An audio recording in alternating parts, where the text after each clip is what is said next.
lined up here. Does that work? On either side of the podium there? Is that okay? Yeah, sure, whatever you want, sir. Yeah, that's, we're offset now, right? Is it 4 and 2 or 4 and 3? That works, okay. 1 second. I'm sorry. All right.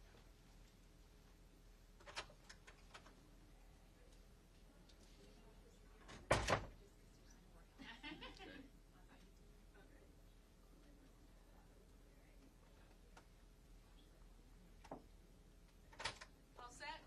Yep.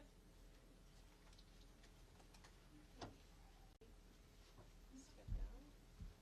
Step down to the podium. That will be Leanne. Trish. Excuse me, sir.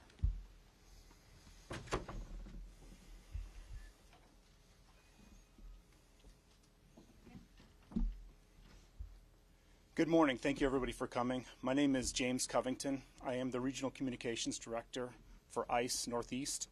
More importantly, today, I am the Communications Director for ICE Boston.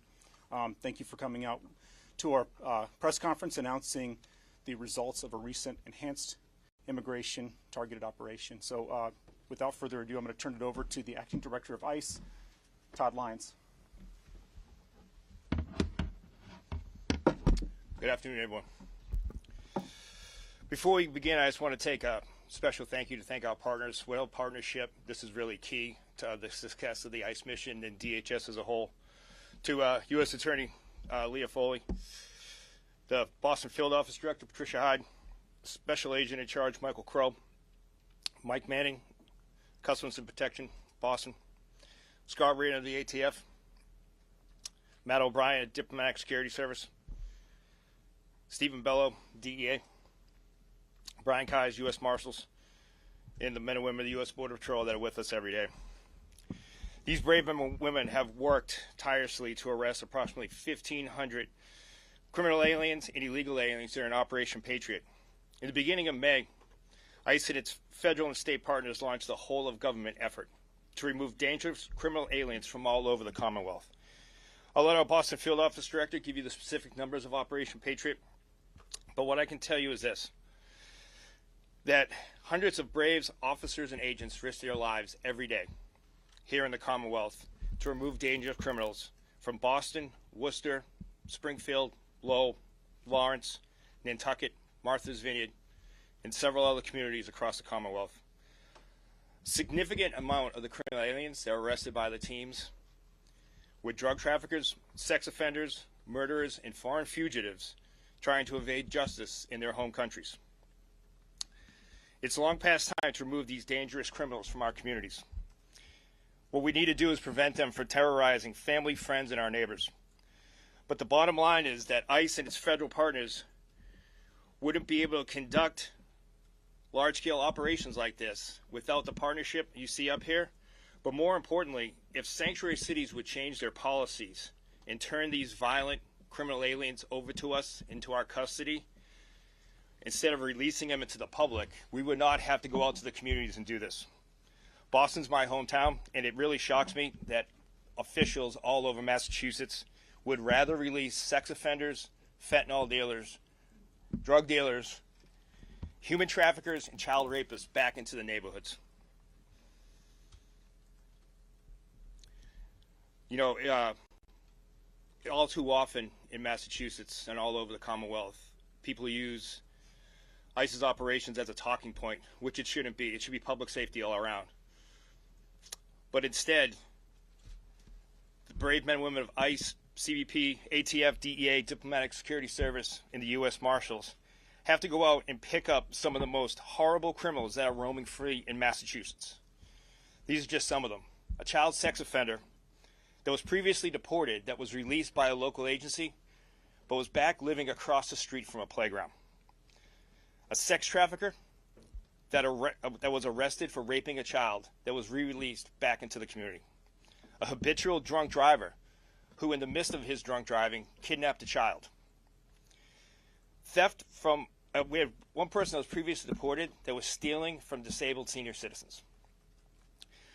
Not only that, but they got several convicted murderers, rapists, spouse abusers, child abusers, and drug traffickers.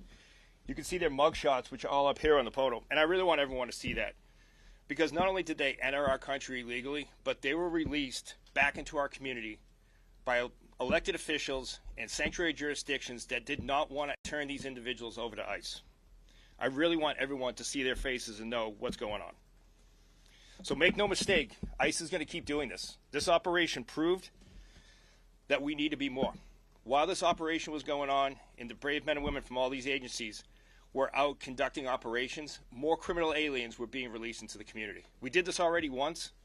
We saw a large number in a week time, but that just showed we needed to come back. And we're going to keep coming back because ICE is going to make sure that we keep our community safe and keep our neighborhood safe from these sex offenders and these criminal aliens. But not only are we going to keep the community safe, my goal is to keep my officers and agents and also the criminal aliens safe, because we'd rather arrest them in a local jurisdiction where it only takes 2 officers or agents and they can turn them over to us in a safe environment, rather than us going back out into the community and then these criminal aliens be released back in our neighborhoods. So with that, I'll turn it over to U.S. Attorney Leah Foley. Thank you. Good morning, and thank you for being here. As you know, the top priority of the U.S. Attorney's Office has been and will remain protecting the citizens of Massachusetts, and this month-long enforcement surge led by ICE has made our communities safer. Since January 20th, our office has charged well over 50 foreign nationals who unlawfully re-entered our country after being deported. This includes 15 individuals charged in the last month alone. These individuals violated our immigration laws when they entered the United States unlawfully, often multiple times. Some went on to commit serious crimes. Those arrested included individuals who pumped deadly narcotics into our neighborhoods, trafficked firearms for transnational criminal organizations, defrauded the government benefit programs, and in some cases preyed on vulnerable children. These are defendants who didn't simply cross a border, they crossed a line and jeopardized the safety of Massachusetts communities. When someone who is here illegally chooses to engage in crime, when they bring fentanyl into our neighborhoods, sell firearms to gangs, or assume false identities to collect benefits intended for vulnerable Americans, these are not immigrants. They are criminals, and they will be treated as such. This is about public safety, plain and simple. Our job is to protect the public, to prevent harm, and to uphold the rule of law. My office will continue to prioritize the prosecution of individuals who are in this country unlawfully and those who pose a threat to our community.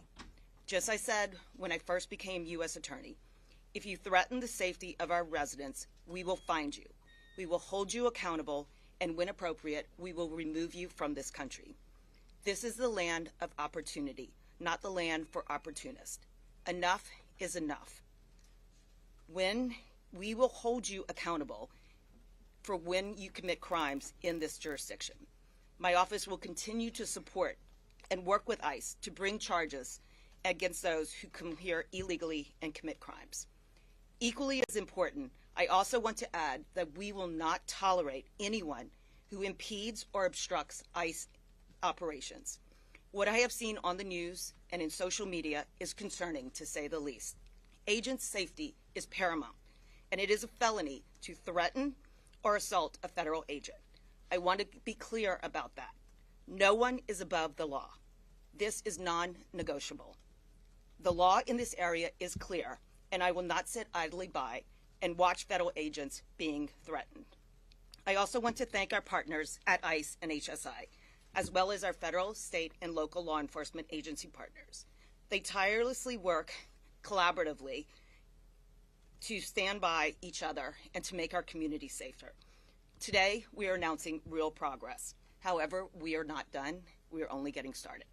And I would like to introduce Patricia Hyde. Good morning. Thank you, U.S. Attorney Foley. The Commonwealth of Massachusetts is a safer place today, thanks to the work and determination of the men and women of ICE and our federal law enforcement partners. Working together, we were able to arrest almost 1,500 illegal aliens throughout the Commonwealth during the month of May, most of whom have significant criminality in the United States or abroad. Throughout this enhanced immigration enforcement operation, ICE and our federal partners targeted the most dangerous alien offenders in some of the most crime-infested neighborhoods of Massachusetts. Our efforts resulted in the arrests of 1,461 criminal alien offenders. 277 of those offenders have been ordered removed from the United States by a Justice Department immigration judge. Make no mistake, every person we arrested was breaking our immigration laws. But most of these individuals, 790 to be exact, had significant criminality as well. That is 790 alien offenders who victimized innocent people, who traumatized entire communities. Represented in these numbers are murderers, rapists, drug traffickers, child sex predators, and members of violent transnational criminal gangs. We arrested criminal aliens who have been convicted of violent crimes in the United States, and some of who were wanted for criminality in their native countries. All made the mistake of attempting to subvert justice by hiding out in Massachusetts. I want to take this opportunity to say to our officers and law enforcement partners, thank you for your professionalism, tenacity, and dedication to duty. To the residents of our Massachusetts communities, today your streets are a little safer. To the victims of these alien offenders, know that today you will not be mistreated by your attackers. To any criminal alien offenders victimizing Massachusetts residents, ICE is not going away. We are coming for you. While removing these individuals is extremely gratifying, we still have a lot of work to do. While we covet a mutually beneficial cooperative relationship with our state and local partners, we will work around them when it becomes necessary to ensure the safety and security of Massachusetts. ICE and our federal law enforcement partners remain committed to protecting our communities and prioritizing the well-being of our public by locating, arresting, and removing criminal alien offenders and making our New England communities a safer place to live. Now, Special Agent in Charge, Homeland Security Investigations. Thank you. Good morning, I think it is. My sincere thanks to Director Lyons, U.S. Attorney Foley, and all of our partners with whom I stand shoulder to shoulder with every day to ensure the safety and security of our communities. ICRO, CBP, U.S. Coast Guard, ATF, DEA, DSS, FBI, U.S. Marshal Service, the IRS, U.S. Attorney's Office, and many others. Today, as we announce the arrest of nearly 1,500 illegal aliens over the last 30 days, I want to reiterate, this is not a victory lap. Today is a collective reaffirmation of our commitment to ensuring the public safety and national security of our communities. With each agency bringing unique authorities and expertise, HSI Special Agents will continue a whole-of-government approach to take the fight to transnational criminal actors and organizations who poison our communities, who exploit and victimize our children, who defraud our citizens and government systems, who illegally harbor and employ aliens, who perpetrate violence, and all of those who choose to ignore the rule of law. It should be no secret by now that you will continue to see all of our special agents and officers in your communities conducting daily enforcement actions 24/7. I caution those who try to impede or obstruct operations, or those who dare to threaten or assault our law enforcement officers. We have been and will continue to be working with the U.S. Our job is to uphold the Constitution, and that's exactly what we're doing. I join my colleagues when I share my heartfelt thanks for the work of the frontline officers and agents who put their lives on the line every day in support of this great nation. Thank you. Okay, we'll take some questions. Todd, will you Director Lyons, can you speak to the roughly 50%? Okay, we'll get ABC News here. Luke? Two questions. Number one, do you have any update on the Milford teenager that was detained by ICE over the weekend, and where is he? Do you have any status on where that person is, maybe Patricia or Ireland? The second question is, the attacker in Colorado overstayed a visa, and according to DHS, is in the U.S. illegally. Do you have any information on the suspect? Was he on law enforcement's radar? And can you tell us more about his immigration status? So I'll take the I'll take Colorado first. So I'll defer to the FBI on that one. It's an active joint terrorism investigation, obviously. Still in the early stages that ICE was able to identify that he had overstayed his visa. While he did have a work authorization permit, it was expired. So with that, I will say that there are millions of individuals like this that we are attempting to locate from the past administration that weren't properly screened that were allowed in. I will tell you that's a huge effort for ICE right now. In regards to this gentleman, I can't give you any intel as far as it's a joint terrorism task force investigation, and more will be coming out, but I'll defer to my partners in the FBI for that one.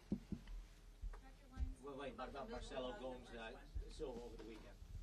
In regard to Marcelo Gomes, he remains in ICE custody. He was not the target of the investigation, but like we have repeatedly said, sanctuary policies put us in a position to go out into communities and look for people.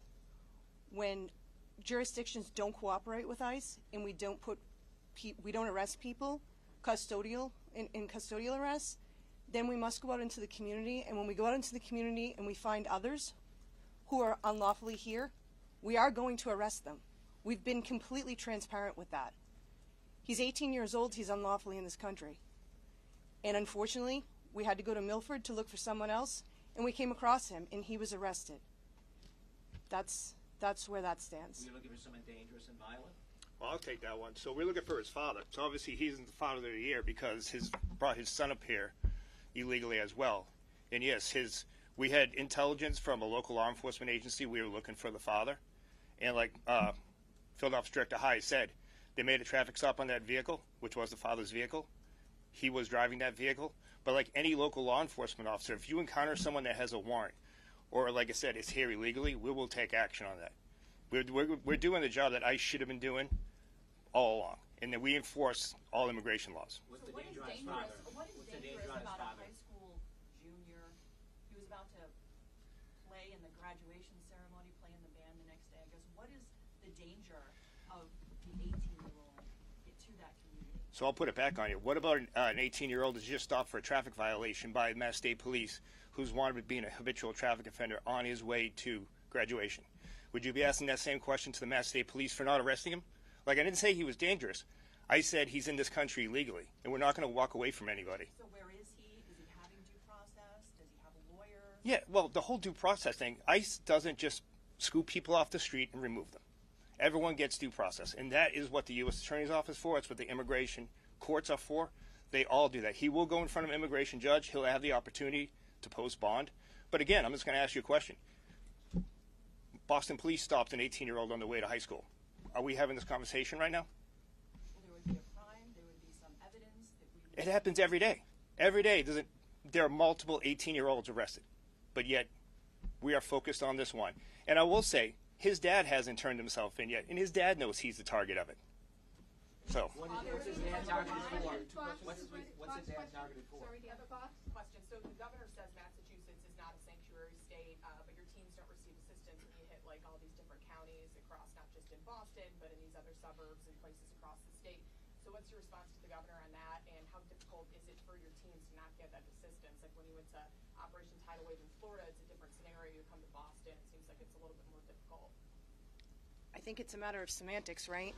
We can say we're not a sanctuary state, but when people are arrested for local charges, drug traffickers who are peddling poison in our communities are walking out the door, not turned over to ICE, what does that sound like to all of you? That's sanctuary. When states and local jurisdictions don't cooperate with ICE and they let bad actors walk out into the community, they let child rapists just walk back out, $500 bail, that is sanctuary.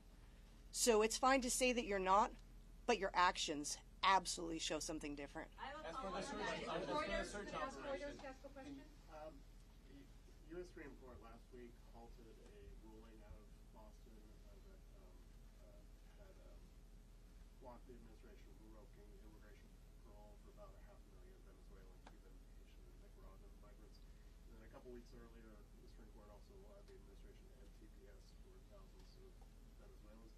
Could you talk about to the extent ICE is now arresting or detaining people that were covered by those programs, and give us any sense of what the scale of that would look like?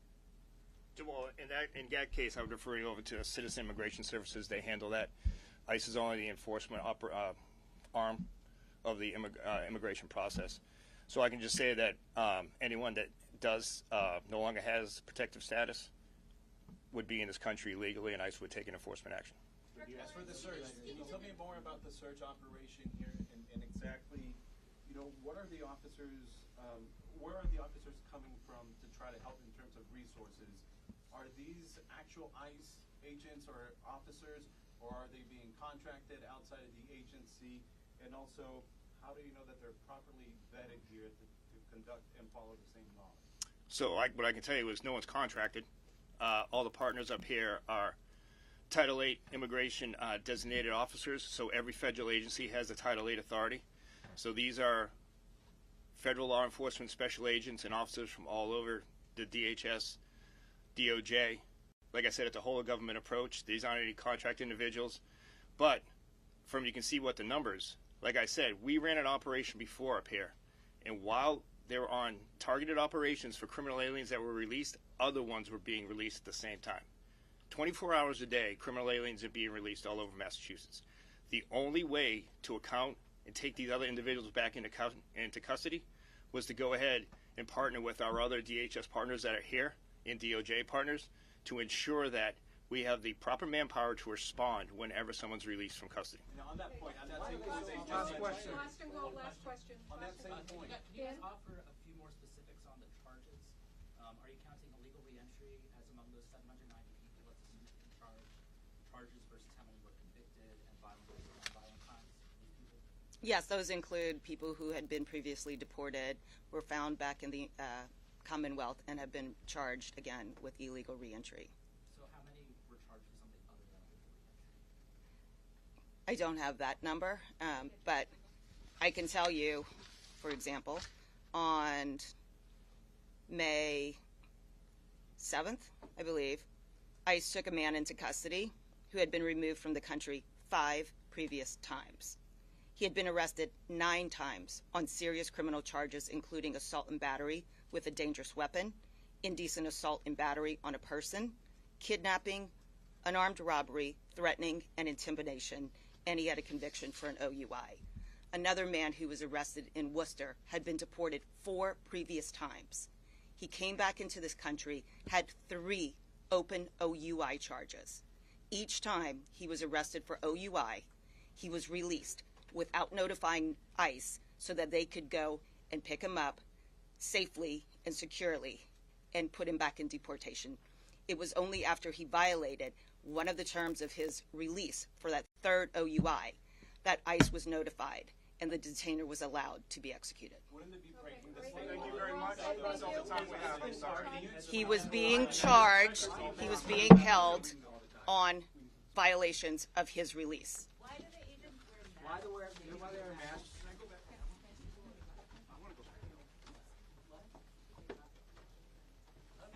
And also, what do you say when there's people who are charged with child rape who are out on bail facing more than 10 years behind bars who are allowed to go home free? So, hang on. I'm going to answer the mask question. So, no, not the mask, the mask. So, a lot of agencies were invited to come out 2 weeks ago in Los Angeles where we ran an operation where ICE officers were doxxed. So let's just say that again. People are out there taking photos of the names, their faces, and posting them online with death threats to their family and themselves. So I'm sorry if people are offended by them wearing masks, but I'm not going to let my officers and agents go out there and put their lives on the line and their family on the line because people don't like what immigration enforcement is. They are wearing those masks because we ran an operation with the Secret Service where we arrested someone that was going online, taking their photos, posting their families, their kids' Instagram, their kids' Facebooks, and targeting them. So let me ask, is that the issue here, that we're just upset about the masks? or is anyone upset with the fact that ICE officers' families were labeled terrorists? It's about the identification, sir, because some of these agents don't have labels that All right, say who who is they're with. intentionally targeting heads of households in an effort to financially pressure people to leave the country?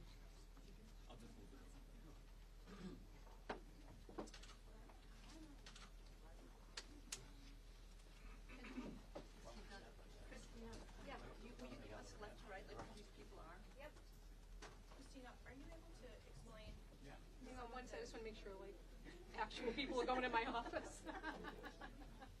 All right, thank you, guys. I'm sorry. Attorney Foley just talked about some cases. Yep. Can you get us names and the Absolutely. districts that they were placed in? Yep. Which one's the last few that you mentioned? Worcester? She named the DUI, Yep. the one who was reported like 5 times. New Bedford, anything?